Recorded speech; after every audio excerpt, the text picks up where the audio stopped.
Почитуван министер, во голем дел сум задоволен од вашиот одговор, од вашето излагање, навистина коректно, критички, реално представена лошата, катастрофално лошата состојба во здравството и само кога имаме правилна диагноза, како лекари, зборувам сега, можеме да одредиме правилна терапија и да очекуваме добри резултати.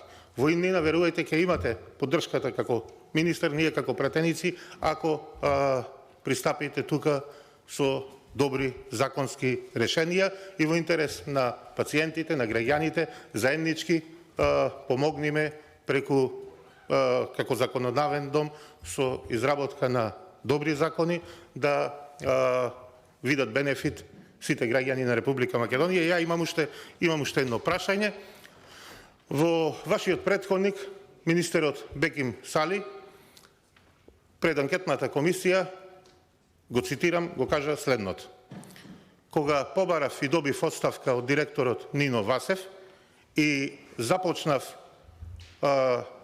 процедура околу ингеренциите на организацијскиот директор, кој вие сте го промениле, а истата желба кажа дека е имал вашиот претходник, поради, како што кажа, лошото финансиско работење, кое не се подобрило, цитирам, кажа бившиот министер, тогаш започна политичкиот притисок кон мене.